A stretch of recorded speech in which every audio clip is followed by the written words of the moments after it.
Thank you, thank you, thank you, thank you. Thank you all. Is this working? There you go. Before you all sit down completely, the reason why you're here is because all those people up in the stands. Stand up and give your parents and your grandparents and those who got you an applause. You owe them.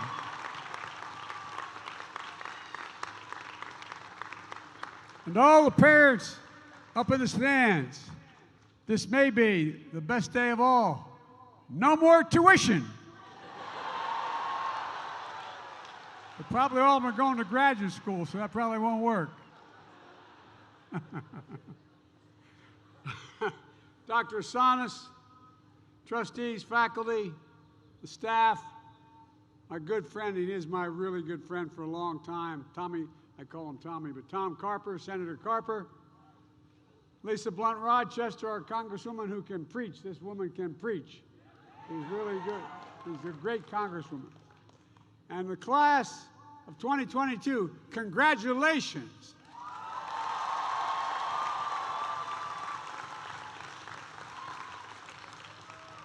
I know they've been recognized already, but I can't. Yesterday I did the commencement at the Naval Academy, and it reminds me today, I want to say special congratulations to the veterans who are graduating today, all those who are being commissioned in the United States military. Would you please stand of the graduating class? Stand up if you're...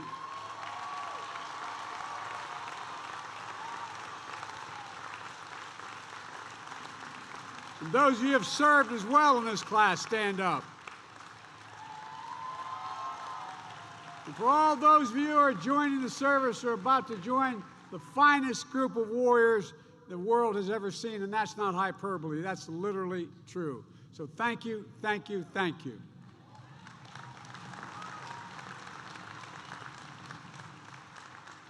Jill, better known as Dr. Biden, I happen to be her husband, not only earned her undergraduate degree here, she also got her doctorate degree here. She got a master's in between somewhere else.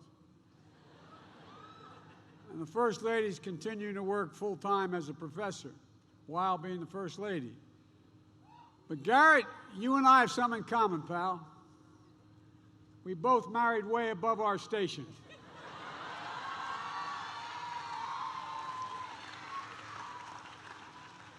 Not only can she speak 5 different languages, whatever language she's speaking, you better damn well listen, man. Satanya, thank you. And I want to say this is a special day for my sister Valerie and I. She's my best friend in the world. She graduated here with honors. I graduated.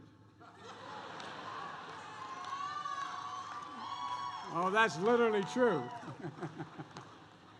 And we took the same damn classes. We used to be 3 years apart. Now Val is 22 years younger than I am.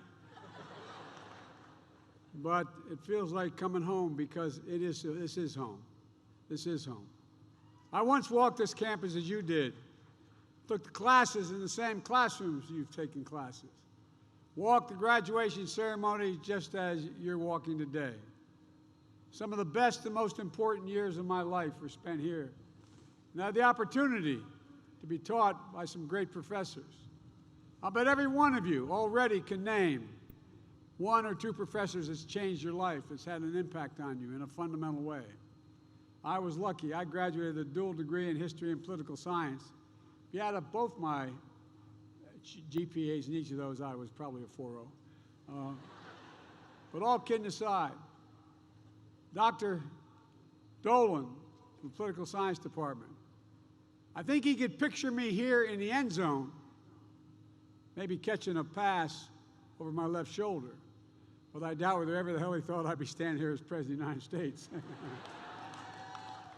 Although Dr. Ingersoll is the one, you know, professors make a difference.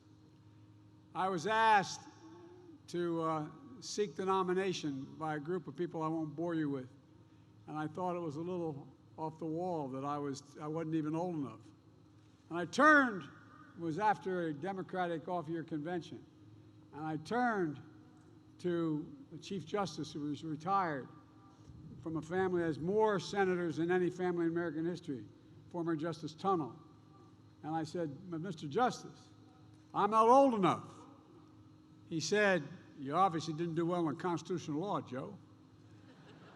So the Constitution says you need to be 30 to be sworn in, but you can be elected at any age they want to elect you. So why the hell I did it, I wasn't sure, but I got in a car in Dover, and I drove straight to the campus, not a joke. And I looked up Dr. Ingersoll, one of my professors who I admired most, taught political philosophy. And I told him the dilemma, because I hadn't thought about that at all at the time. I really hadn't. And he looked at me and he said, Joe, remember what Plato said. I'm thinking, what the hell did Plato say? And he paraphrased it. He said, the penalty good people pay for not being involved in politics is being governed by people worse than themselves. Folks,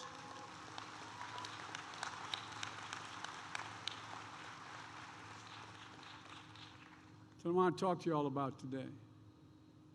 Though I think even my professors would be surprised that there's a Biden School of Public Policy and administration at the University of Delaware. Thank you, Titania. But no one is more surprised than me. And while I had graduated before he started teaching, I wanted to acknowledge the respect that I had for Dr. James Newton, a trailblazer in Black American studies and the civil rights across our nation.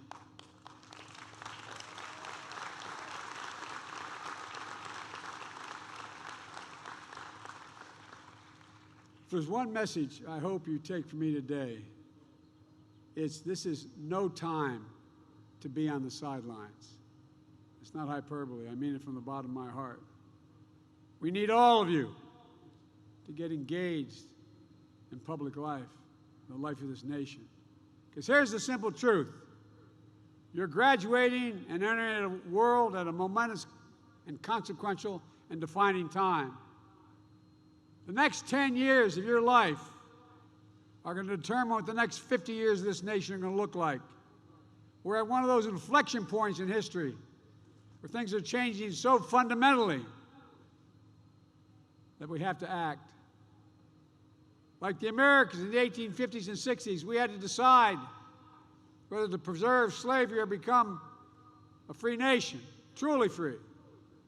Like Americans in the 30s and 40s, President Roosevelt had said they had a rendezvous with destiny at home and abroad. Like Americans in the 60s, in my generation, when I sat where you're sitting in 1965, we were bitterly divided over the war in Vietnam. We watched our heroes, two Kennedys and a King, gunned down by assassins. And still, we chose to expand the possibilities of America by breaking unjust barriers to civil rights and voting rights. Well, now it's your hour.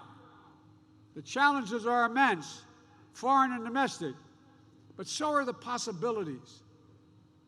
I spent more time with Xi Jinping than any world leader has. Over 76 hours, we traveled 17,000 miles in China and the United States together. We were on the Tibetan Plateau, and he turned to me and said, "Can you define America for me?" And I said, "Yes, I can. In one word, possibilities. Everything is possible in America, not a joke. Everything."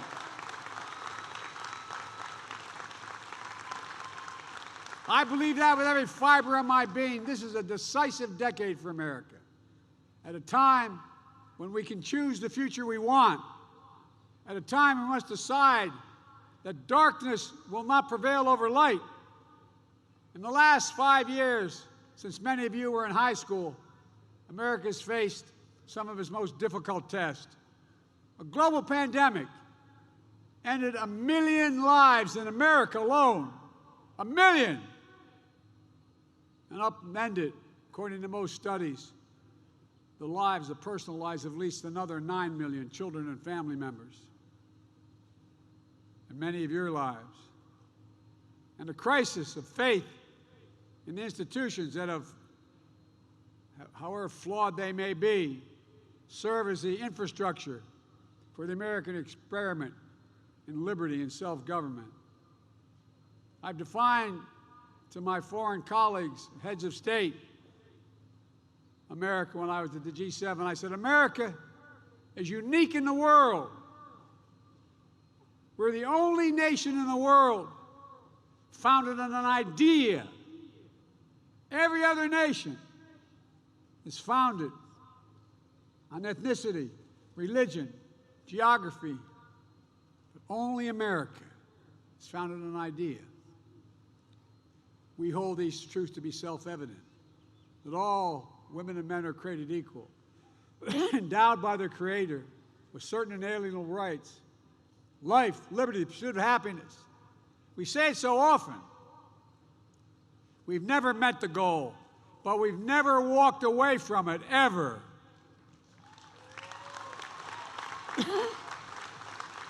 And each generation has brought us closer to the goal.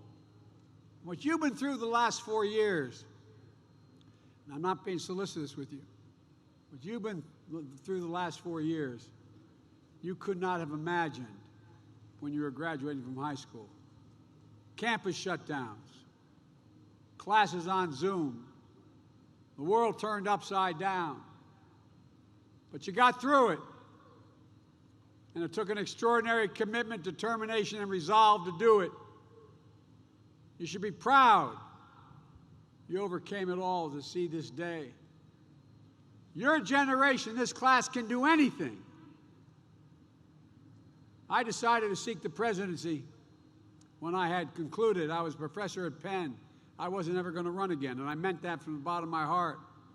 I just lost my son, Bo, and I had no interest whatsoever. I was teaching at Penn, and then Charlottesville. In the United States of America, in the 20th century, 21st century, people coming out of fields at night carrying torches. Close your eyes, remember what you saw. Their veins bulging, preaching the same hate, white supremacy, chanting the same Nazi phrases, not figuratively, literally, that were being chanted in the 30s in Europe. Torches lit. Again. You know, when I was a young senator, I was proud to be the senator who actually got Strom Thurmond to vote for the Voting Rights Act. I got it extended 25 years, and I thought, you can bury hate. You can wipe it out. But I learned a lesson. You can't eliminate hate. It only hides when it's defeated. But when the prominent leaders or leaders breathe oxygen under the rocks it's hiding in, it takes on a new life. It comes roaring back out in ways I must tell you I never thought would happen. Because I got in politics sitting where you're sitting because of civil rights in Delaware. And then nearly 4 years later, a mob of insurrectionists stormed the Capitol, very citadel of democracy. Imagine what you'd be thinking today if you had heard this morning before you got here that a group of 1,000 people broke down the doors of the Parliament of Great Britain, killed 2 police officers, smashed and ransacked the office of members of the British Parliament or any other. What would you think? What would you think? And then just this month, we thought that white supremacy was finally being got hold of. Buffalo, New York, a shopping center in a black community. I went and met with every one of those parents, every one of those families.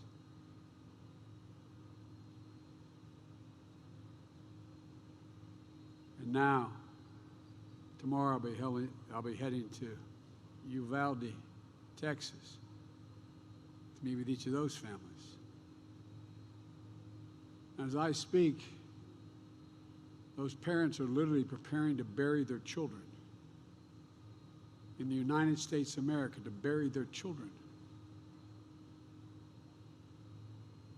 There's too much violence, too much fear, too much grief. Let's be clear. Evil came to that elementary school classroom in Texas, to that grocery store in New York, to far too many places where innocents have died.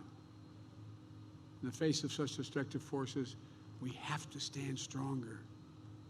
We must stand stronger. We cannot outlaw tragedy, I know, but we can make America safer. We can finally do what we have to do to protect the lives of the people and of our children. So I call on all Americans this hour to join hands and make your voices heard and work together to make this nation what it can and should be. I know we can do this. We have done it before. You and I acting as we, the people, seeking a more perfect union. Always remember, democracy is a human enterprise. We do many things well. Sometimes we fall short. That's true in our own lives. It's true in the life of the nation. And yet democracy makes progress possible. And progress comes when we begin to see each other again, not as enemies, but as neighbors. When I spoke yesterday at Annapolis, I finished by talking about my friend. He was my close friend. On his deathbed, asked me to do his eulogy, who would scream at each other and holler like hell at one another, John McCain. Very different views. We still loved one another. Not as mindless competing factions, but as fellow citizens. We learned anew on our own time that democracy is fragile. Democracy is precious, but it's also precarious. Truth is truth. Lies are lies. And the truth is, we have a solemn duty to keep the flame of liberty burning. This is not about blue and red, rural and urban. It's about America. The right to govern ourselves. The right to determine our own destinies, to overcome division and despair, and to meet the challenges of our time with grit, and maybe equally importantly, with some grace. To press ahead, determined, resolved, and full of hope. It's not easy. It's never been. But it's who we are, a people united by an idea, unbending in the face of adversity, and devoted to creating and sustaining the beloved nation of ours. You don't have to take my word for it. Frederick Douglass said it better. He said, "No soil is better adapted to growth of reform than the American soil." The women of Seneca Falls call for suffrage by writing, "We hold these truths to be self-evident, that all women and men are created equal." Dr. King said his dream of liberty for all was deeply rooted in the American dream. The right to life, liberty, the pursuit of happiness. The right to rise in the world as far as your talent can take you. Unlimited by unfair barriers of privilege and power. Such are the principles of democracy. And such are the principles of America. And I don't think I'm exercising hyperbole. I've been around too long. That's what is at stake today. The question we face is nothing less than, who are we? What do we stand for? What do we believe? Maybe more importantly, who are we going to be? And while this can feel like a very dark moment in America, I'm optimistic. I've never been more optimistic in my entire life. And here's why. And I mean this, my word is abiding. I mean it. Because of you, this generation, your generation, makes me more optimistic. I've said it many times. As I look at my granddaughters who all graduated from universities and about to enter them, I'll say it again today. Your generation is the most generous, the most tolerant, the least prejudiced, the best educated generation this nation has ever known, and that's a simple fact.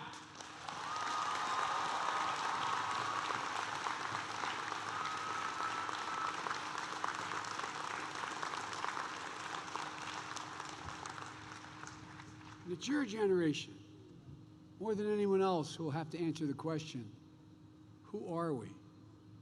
What do we stand for? What do we believe? Who will we be? Progress in our country has always been met with ferocious pushback from the oldest and darkest forces in America. Always. We should not be surprised that these same forces are fighting back again, preying on hopelessness and despair, demonizing people who don't look like them, doing everything, no matter how desperate, to hold on to power. This is never going to be an easy battle, and it never has been, because it's occurred before in America. The oldest and darkest forces in the past may believe they'll determine America's future, but I promise you, remember I said this, you remember nothing that I said at this graduation. They are wrong. Wrong, wrong, wrong. We will, you will. In this moment, in this battle, we will not lose. The right to vote, the right to self-determination, the right to choose, the right to be you, marry the person you love. We must and will stand together to save the planet and preserve democracy. When America was literally facing war with itself, when Lincoln was president, when Lincoln was president, Lincoln reminded us. He said, let's have faith that right makes might. Right makes might. This is an essential principle of the soul of America. I mean it sincerely, the soul of America. A principle that must guide you in your lives, regardless of your politics, conservative, liberal, but just human decency. A principle that guides me and my administration. For we can and will and should disagree about the means of governance. That's what democracy is about as well. But we have to be unified in the purpose of America. To create possibility, prosperity, protect decency and dignity, to be free and fair. Just think about who we are. The bloodiest civil wars led to the abolition of slavery. Generation after generation have stood against totalitarianism and terror. And while we, the people, have undertaken great enterprises, from building interstates to finding vaccines to going to the stars, in all these moments, we were driven, as we are today, by the most American of principles, that we, the people, have created the strongest, freest, most prosperous nation the world has ever known. And again, that is not hyperbole, it's a fact. Now in this moment, we face our own test to resolve, a test of resolve, a test of conscience, a test of history itself. No generation gets to choose what world they graduate into. None. but a few generations enter at a point in history where they have the power to change the trajectory of a nation. And you can. When I sat where you were in the mid-'60s, I believed we could, and we did through civil rights, change the trajectory of the nation. And now, I know that may feel like an added burden on top of all you've already been through. I'm not saying you have to shoulder the burden on your own. The task at hand and the task ahead is the work of all of us. What I am saying is, you represent the best of us. You literally represent the best of us. A better America than we are today.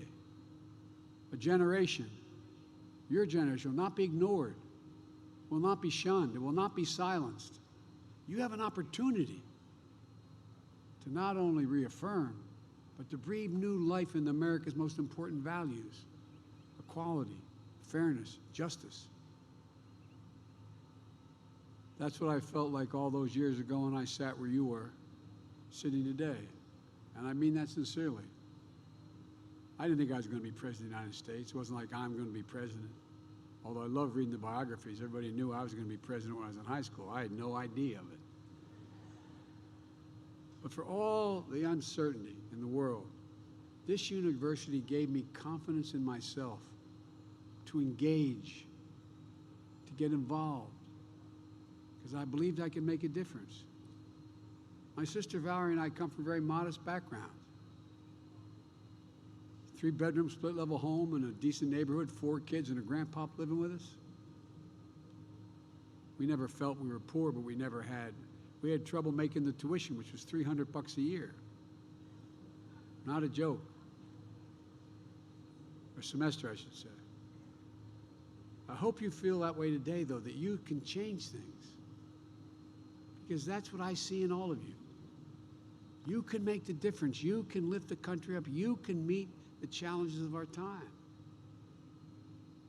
I've always believed this nation can be defined by one word, as I said before: possibilities. It's still true today. And so to the university class of 2022, there's no limit in what you can do, I promise you. So get going, for God's sake. Godspeed on your journey. Keep the faith and take it back, please. This is yours. Take it back. We need you. God bless you all, and may God protect our troops. I really mean, I believe in you. Thank you, thank you, thank you.